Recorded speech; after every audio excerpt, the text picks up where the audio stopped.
Los BRICS han llegado para quedarse. En silencio, mientras todo el mundo mira a Washington, está tomando forma una especie de globalización alternativa con riesgos, pero también con muchas oportunidades. La pregunta es, ¿hasta qué punto podemos tomarnos en serio el proyecto de los BRICS? ¿Qué están haciendo exactamente y qué es lo que están consiguiendo? Amigos, amigas, en este vídeo os contamos todos los detalles. Bienvenidos a Si lo hubiera sabido. Arranquemos.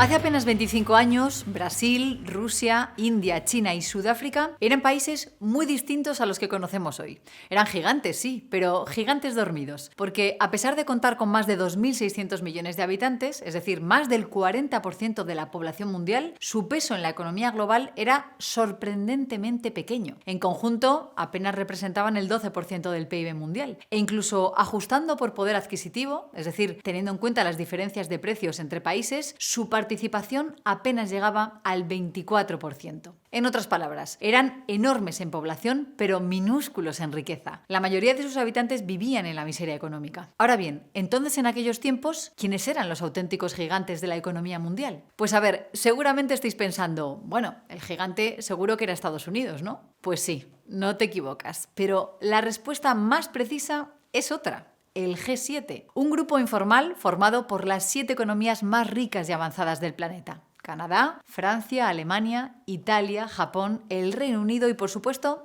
Estados Unidos. Países que se reunían para decidir literalmente el rumbo de la economía global. Y es que en los años 2000 no había duda. Ellos mandaban. Su PIB, medido en dólares actuales, alcanzaba los 33,5 billones, es decir, el 66% o las 2/3 partes de todo el PIB mundial. Y atención, lo hacían con menos de 700 millones de habitantes, es decir, 2/3 de la economía mundial para el 11% de la población del planeta. Eran una minoría, pero con un poder económico absolutamente colosal. De hecho, incluso si ajustamos las cifras por paridad de poder adquisitivo, su peso seguía siendo gigantesco, un 43% del total mundial, aunque lo cierto es que este indicador es menos relevante cuando hablamos de fuerza global. ¿Por qué? Pues porque el PIB nominal refleja mucho mejor lo que realmente puedes mover en el exterior, lo que puedes comprar, invertir o influir más allá de tus fronteras. En este caso lo que te importa son los dólares que generas, sin ajustes. Vamos, que nos quedamos con la cifra de 2/3. Claro, que este pequeño detalle técnico está dejando de tener relevancia, porque el tablero económico global ha cambiado, y no un poco. Ha dado un giro de 180 grados. Hoy, aquellos países que hace apenas unas décadas estaban en la cola del desarrollo han logrado algo asombroso: darle por completo la vuelta a la tortilla. Y es que los BRICS, el acrónimo que agrupa a Brasil, Rusia, India, China y Sudáfrica,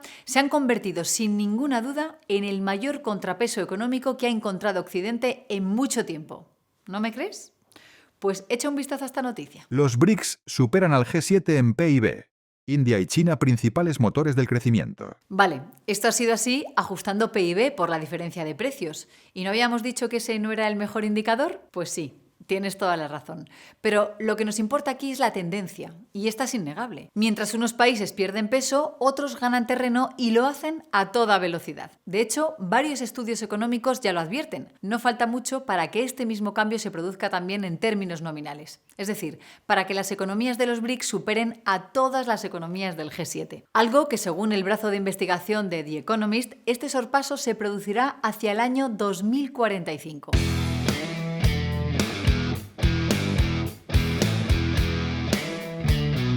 Pero amigos, la historia ni mucho menos se termina aquí, porque además del PIB hay muchos otros indicadores que nos cuentan exactamente la misma historia. Por ejemplo, en términos demográficos, hoy cerca del 50% de la población mundial forma parte de los BRICS, mientras que el G7 apenas representa un 10%. Y si miramos el crecimiento económico, la diferencia es igual de clara. Los BRICS crecen de media entre un 4 y un 5%, mientras que en el G7 apenas alcanza niveles de entre el 1,5 y el 3% en el mejor de los casos. ¿Recursos naturales? Pues vemos el mismo patrón. Los BRICS producen más del 20% del petróleo mundial, controlan más del 50% de las reservas de gas y poseen una parte más que considerable de las tierras raras. de los minerales y de los alimentos básicos del planeta. Y lo más impresionante es que su potencial aún está por explotar, porque al fin y al cabo la mayoría de los países BRICS siguen siendo economías de ingresos bajos o medios, lo que significa que su margen de crecimiento todavía es enorme. Pero, ¿cómo han conseguido este cambio tan profundo?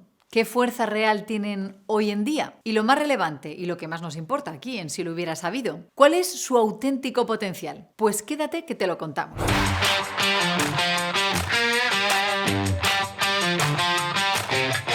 En la década de los 2000, los BRICS empezaban a despertar, pero el mundo que encontraron era muy distinto al de hoy. Tras la caída de la Unión Soviética, Estados Unidos se quedó solo en el tablero internacional. El mundo pasó de un orden bipolar con dos ejes de poder, Washington y Moscú, a uno con un único centro de influencia que lo controlaba casi todo: la economía, el comercio, las finanzas, la tecnología e incluso las propias reglas del juego. Prácticamente todo pasaba por Estados Unidos. La potencia norteamericana se aprovechaba además de las estructuras que se habían creado después de la Segunda Guerra Mundial, como el FMI, el Banco Mundial o la OMC. De esta forma, Washington impulsó lo que se conoció como el orden liberal internacional. Su objetivo era claro: integrar al mundo entero, pero eso sí, bajo sus propias reglas. Económicamente, aquel orden liberal funcionaba como una red gigantesca que lo conectaba todo: comercio, inversión y capitales fluyendo de un rincón del planeta a otro cada vez con más libertad. Las fábricas en Asia producían, los bancos en Londres financiaban y los consumidores en Occidente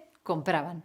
El sistema era redondo y Estados Unidos estaba exactamente en el centro. Y en el plano político y militar, el guión no cambiaba mucho. Instituciones como la Unión Europea o la ASEAN, junto con mecanismos de seguridad colectiva y control de armas, mantenían el tablero bajo control. Existían normas claras: no agresión, no proliferación de armas nucleares, respeto a las leyes de guerra y a las convenciones de Ginebra. En teoría, era un mundo estable, cooperativo y en marcha hacia la globalización perfecta, en teoría. Había incluso quienes aseguraban que estábamos viviendo el final de la historia tal y como la conocíamos. El argumento lo formuló Francis Fukuyama en su famoso libro The End of History. En él sostenía que tras el fin de la Guerra Fría, la democracia liberal y el capitalismo habían triunfado como la forma final de gobierno humano. Para Fukuyama, esto marcaba el fin de la evolución ideológica de la humanidad. Ya no existían alternativas viables. Los conflictos continuarían, sí, pero ya no serían luchas entre ideologías rivales, sino problemas dentro del mismo marco político que dominaba el planeta. Pero, como ya os podéis imaginar, no fue así. Durante décadas, ese modelo funcionó como la columna vertebral del comercio, las finanzas y la cooperación internacional. Sin embargo, a partir de los años 2000, el orden liberal internacional empezó a mostrar grietas.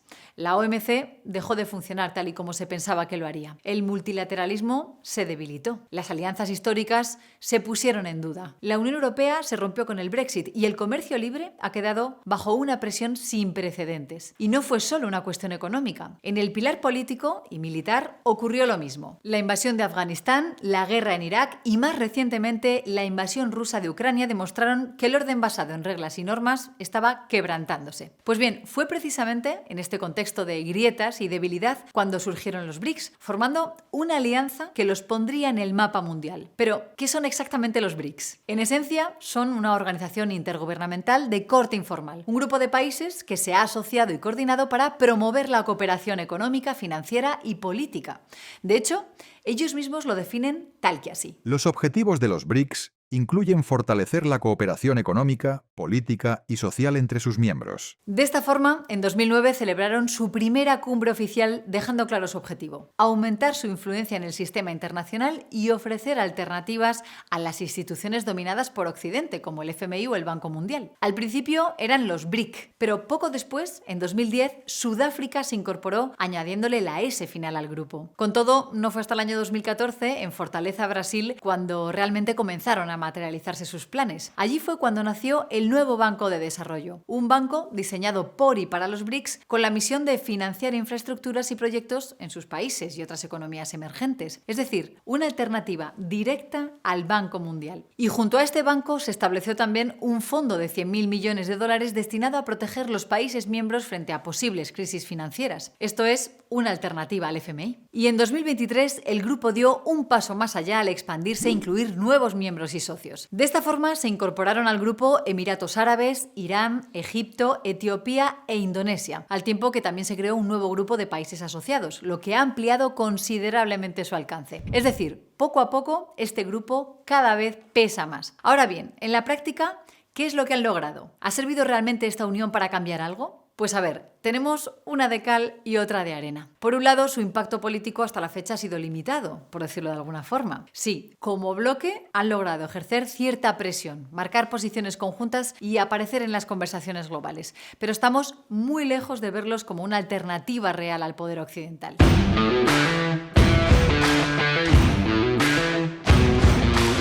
Incluso sus grandes apuestas financieras, el nuevo Banco de Desarrollo y el fondo que mencionábamos hace un momento, no han alcanzado el músculo suficiente para desafiar el sistema imperante. Es decir, sí, tienen ideas, tienen planes, pero todavía falta capital sobre la mesa, como para que el mundo los vea como algo realmente influyente. Ahora bien, en términos puramente económicos, la historia cambia por completo, porque aquí los BRICS sí están ganando mucho peso y se han consolidado como uno de los motores de crecimiento global. En primer lugar, ya no dependen tanto de Estados Unidos. Digamos que poco a poco han estado tejiendo una red de interrelaciones económicas que antes simplemente no existían. Y esto empieza porque los BRICS se han convertido en la gran mina y en la gran fábrica del mundo. El ejemplo más claro, por supuesto, es el de China. Tras las reformas impulsadas por Deng Xiaoping, el país vivió una transformación brutal. Pasó de ser una economía agraria a ser el corazón industrial del mundo. Primero producía bienes baratos, de poco valor añadido. Pero hoy esa realidad ha cambiado por completo. China ya no solo fabrica camisetas o juguetes, sino también tecnología crítica para las cadenas de suministro globales. Tecnología y también minerales, que os voy a contar. Creo que recientemente todos habéis visto la polémica con las tierras raras. Este es un mercado imprescindible para la alta tecnología que en más de un 70% es controlado por el gigante asiático. Un país que, insisto, está sabiendo posicionarse como todo un líder, tanto en tecnología como en materias primas. Hoy China lidera sectores enteros: drones, energía solar, baterías, barcos, vehículos eléctricos y todo ello al mismo tiempo que también es el mayor productor mundial de cemento, acero y materias primas refinadas. Pues bien, añadidle ahora el resto de los países miembros y entenderéis qué es lo que pasa. Y ojo, porque aquí surge un punto clave, y es que dentro de los BRICS las economías encajan como piezas de un mismo puzzle. Me explico. Por un lado están los países con enormes recursos naturales y por el otro los países industrialmente intensivos que necesitan todos esos recursos para mantener sus fábricas y su crecimiento a pleno rendimiento. Y luego a su vez los primeros dependen de la tecnología de los segundos. En otras palabras, todos se necesitan mutuamente. Y no es una exageración. La relación entre Rusia y China es un caso de libro. China cada vez le compra más materias primas y al mismo tiempo Rusia cada vez les compra más productos de todo tipo. También podemos echar un vistazo a los crecientes vínculos que existen entre China y Brasil y veremos que pasa algo muy parecido.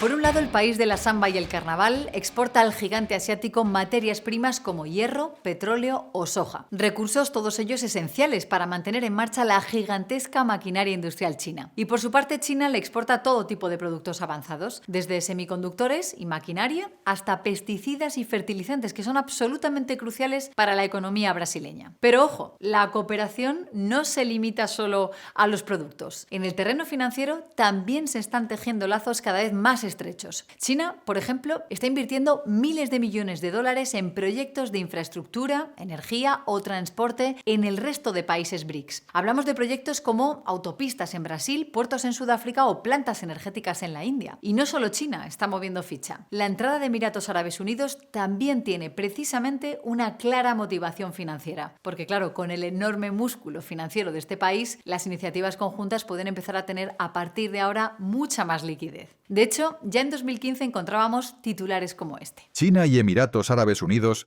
crean un fondo de inversión conjunto de 10.000 millones de dólares. Claro, que no vayamos tan rápido. Amigos, aunque estas sinergias internas sean impresionantes, la realidad todavía es la que es. Los países BRICS siguen dependiendo mayormente del intercambio con el resto del mundo. Es decir, a diferencia de lo que pasó en su día con la Unión Europea, estos países carecen de un mercado común que sea claramente su motor económico. El resultado es que para todos ellos el resto del mundo sigue siendo absolutamente clave. Eso sí, la tendencia en este caso también es innegable. Lentamente, paso a paso, cada vez el mercado interno pesa más y más. Por ejemplo, si en 2009 el comercio entre los BRICS representaba apenas un 13,2% del total, en 2023 ya superaba el 21,4%. No es un salto que haga ver las estrellas, pero sí que refleja una cooperación cada vez más grande y estrecha. Y amigos, la cuestión es que esta creciente interrelación tiene una segunda derivada, y es que cuando los países se vuelven más interdependientes económicamente entre sí, las fricciones geopolíticas tienden a disminuir. ¿Por qué? Porque el coste de un conflicto se dispara. Un ejemplo claro lo tenemos en Europa. Durante siglos fue un ring de boxeo. Franceses contra españoles, alemanes contra franceses, nadie bajaba nunca la guardia. Hoy, gracias al comercio y la integración económica, todo es diferente. Pues bien, hay señales de que algo parecido está ocurriendo entre los BRICS. Por ejemplo, históricamente la India y China han tenido una relación complicada. Os hemos hablado de ello hace no mucho aquí en Si lo hubiera sabido. Sin embargo, el aumento de los lazos económicos parece estar ayudando a calmar las cosas. Algo en lo que últimamente Washington también está siendo de mucha ayuda. Noticias como esta lo muestran claramente. ¿Se está inclinando la India hacia China? Un giro pragmático en un mundo polarizado. Amigos, ya os lo dijimos. Una mejora de las relaciones entre China y la India puede ser todo un punto de inflexión. El péndulo económico está girando cada vez más hacia Oriente y estas dos economías tienen el potencial de convertirse en el mayor foco de actividad económica de todo el planeta. Y además de consolidarse, este giro reduciría el riesgo geopolítico. Y amigos, si algo valoran los inversores, eso es precisamente la estabilidad.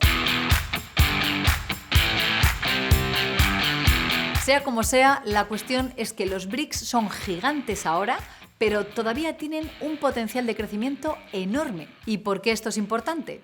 Pues básicamente porque así es como está cambiando el mundo. Cada vez veremos más negocios y más empresas cotizadas cuya actividad estará al margen de los mercados de toda la vida. Es decir, se están creando nuevas dinámicas económicas y comerciales que muchas veces no somos capaces de apreciar a simple vista, pero que están ahí. Es previsible que los mercados de países como China, India o Brasil cada vez pesen más. Es lo que algunos inversores profesionales podrían calificar como el momento de los emergentes, y su evolución puede ser una enorme fuente de oportunidades. Así que la pregunta es, ¿conviene ampliar el radar? ¿Ha llegado la hora de mirar más allá de las grandes plazas de Nueva York, Londres, París, Frankfurt o Ámsterdam? ¿Hasta qué punto crees que se pueden generar nuevas oportunidades al margen de las locomotoras occidentales? ¿Serán capaces estos países de abrirse de par en par a los inversores internacionales? ¿O el riesgo país y el riesgo regulatorio seguirán siendo demasiado grande? Déjanos tus impresiones en los comentarios y abramos debate.